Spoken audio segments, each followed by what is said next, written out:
नमस्कार मित्रांनो, महादेव सोळंके. सध्या नागपूर येथे हिवाळी अधिवेशन सुरू आहे.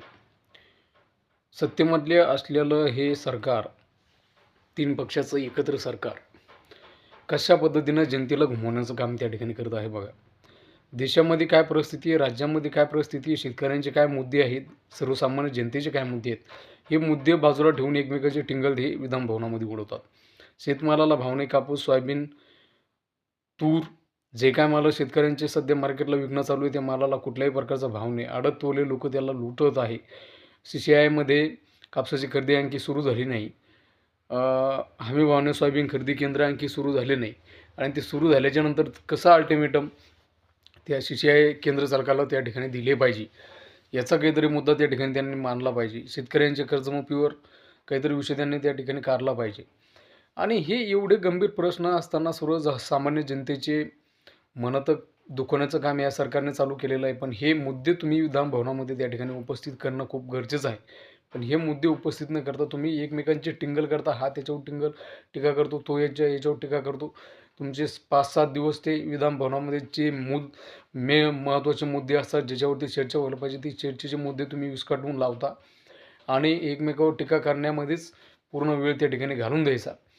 कोणी विरोधी पक्ष आवाज उठवत असेल तर त्यांचा आवाज दाबायचा, त्यांची टिंगल करायची, त्यांना एक मोठेपणा द्यायचा, त्यांना घुमायचा प्रयत्न करायचा आणि ते 5-6 दिवस त्या ठिकाणी हँडल करून घ्यायचे आणि बस तुमच्या मनाला जे वाटलं ते बजेट त्या ठिकाणी मंजूर करायचं, बजेट पास करायचं आणि दिशाभूल करून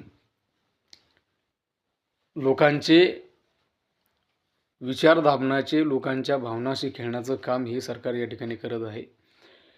बिहारमध्ये एक्झिट पोलनुसार जनतेचा पोल काय होता आणि या सरकारने काय तिथे खेळ केला आणि कशा पद्धतीने हे सरकार इलेक्शन त्या ठिकाणी बिहारमध्ये जिंकलं, असंच आता ह्या देशाची वाटचाल या महाराष्ट्रामध्ये हुकुमशाहीकडे चालू झालेली इंग्रज भारत देशामध्ये आल्याचा विषयच आता गृहीत धरल्यास काही हरकत नाही. अशा प्रकारचा हा विषय आहे.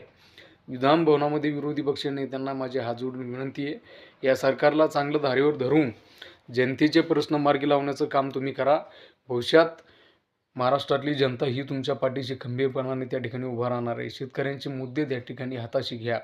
शेतकऱ्यांची कर्जमाफी, कापूस सोयाबीनचे भाव, तुरीचे भाव, मार्केटमध्ये होणारी शेतकऱ्यांची लूट, शेतकऱ्यांची साथ काहीतरी विरोधी पक्षनेत्याने द्यायची आहे. भविष्यामध्ये तुमच्या पाठीमागे शेतकरी खंबीर उभा राहणार आहे.